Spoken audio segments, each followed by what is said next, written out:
All right, for my clear last place team in the AFC East, I've got the New York Jets. They were one of the worst teams in football last year. They probably were the worst when it came to talent, but the Jaguars did a really good job of tanking down the stretch. They didn't play Gardner Minshew, and meanwhile, the Jets inexplicably won a few games and prevented themselves from getting Trevor Lawrence. But with all that aside, I actually really like what they did this offseason. Joe Douglas, I think he had a really strong draft. He made a good head coaching hire, in my opinion, in ex 49ers defensive coordinator Robert Saleh. Made some good free agent signings, which I'll get to. But in the draft, I really liked all four of his picks. Now, I will say all of them were offensive picks, and when you look at the defense, I'm going to get to that, but the defense is very lackluster, to say the least.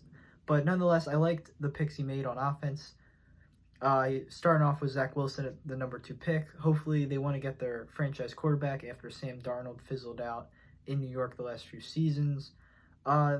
Wilson is probably the most popular pick out of all the first round quarterbacks to be a bust of this class. He's got a lot of mixed reactions from experts and fans alike. I think it's more because he looks like he's 15 years old than it is anything that has to do with his talent, but nonetheless, that's the rep he's getting. He had this weird holdout situation where until last week, he was not at practice for the Jets. He wanted a certain amount of money. I'm not really sure what's going on there, but now he's under contract.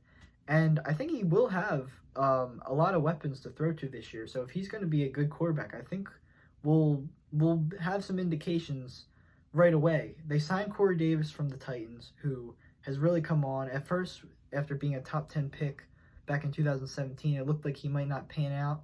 But the last 2 seasons, he's really starting to come on, and the Jets are going to hope they get him to be their number 1 receiver going forward. They still have Jamison Crowder, who's a really strong slot receiver target. There's rumors he might be traded in the coming months.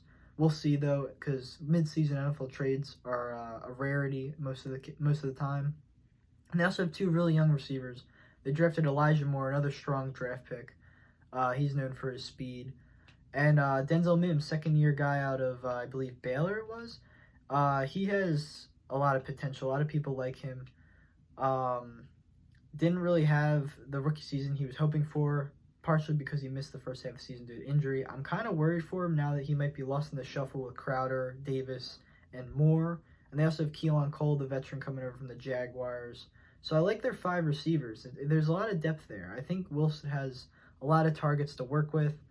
Now, at running back, he doesn't really quite have as much support, so he's going to have to be doing a lot of passing. They drafted running back Michael Carter in the 4th round. He figures to be the starter. They also have veteran Tevin Coleman, who's a good pass-catching back. He's probably on the decline, though. I'm not expecting much from him. They also have LaMichael Perine, 3rd-round pick, running back from last year. He gave them almost nothing. And with the drafting of Carter, looks like they might already be ready to move on from him as a long-term solution at running back. Their offensive line, it's not quite good yet, but they have the foundation because they have 2 really nice pieces. They have Mekhi Becton, who's an athletic freak at tackle. They have very high hopes for him.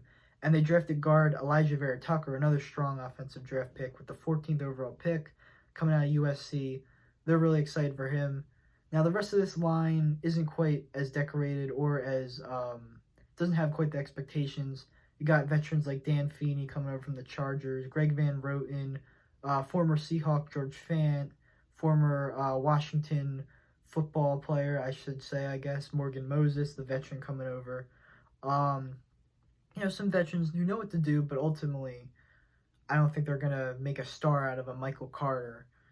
And I'm not sure if even an elite offensive line could, but we'll see. But the Jets, they're very young. Even with the solid receiving core, they have no tight ends because Chris Herndon and Ryan Griffin keep proving that they're not ready to make a step forward. So the mediocre offense, that's bad enough, but this defense is not going to be very good. I think it has a chance to be the worst in the league. When I look at their secondary, they do have Marcus May, who they want to get under contract, especially after already letting Jamal Adams off their hands a few years back. Last season, really. They want to pay May, but it's not totally clear if he wants to stay, if they want to pay him, but there's definitely contract negotiations going on. He's a really strong young safety. They also brought in veteran Lamarcus Joyner, who had a really productive career with the Rams. Not so much after signing with the Raiders. They're going to hope he can bounce back. Some other young guys like Ashton Davis. But at cornerback, I'm going to be honest, I have no idea who's going to start a cornerback for this team. The only two guys I recognize are only because of their names. They have another rookie cornerback, Michael Carter. I only know him because he has the same name as the rookie running back, Michael Carter. And Lamar Jackson, who was an undrafted free agent last year. I only know who he is because he has the same name as Ravens and former MVP quarterback Lamar Jackson. And Lamar Jackson, the cornerback, I mean, he was an undrafted rookie, but he was, when you look at the numbers, he was really, really bad for them last year. And they lost guys like Brian Poole and Pierre Desir, veterans that I can identify. So, I'll give him an incomplete because maybe some corner that I don't quite know will have a breakout year. But when I looked at the roster, there's a lot of like 6th round, 7th round, undrafted guys. They have no veteran leadership at corner. I'm concerned about their secondary. I'm also concerned about their pass rush. I mean, they brought in Carl Lawson from the Bengals. Bit of an overpay if you ask me, but he's a solid player. But as the number one defensive end on this team, I don't. That's an indicator this defensive line and this pass rush won't be very good. They do have Quinnen Williams, former number 3 overall pick. He's a good interior defensive lineman.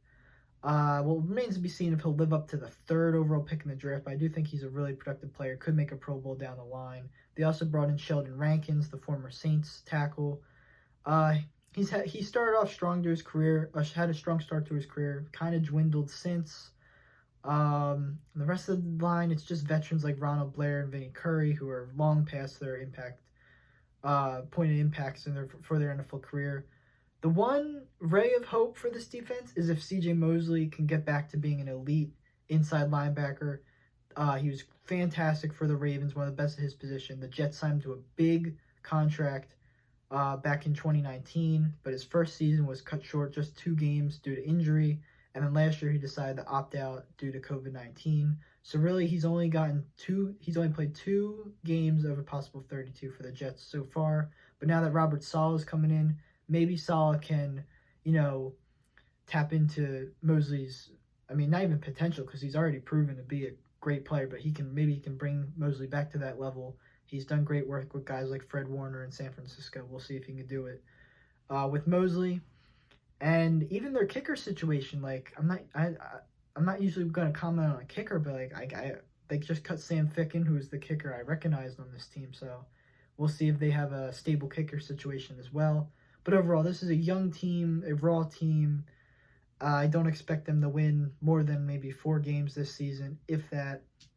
I don't think they'll be the worst team in the league because, as I touched on, good receiving core, rising offensive line. If Zach Wilson can live up to that number 2 pick quickly, he could have an impact enough where they're not in line for that number 1 overall pick again next year. But I still don't think they'll even come close to the playoffs.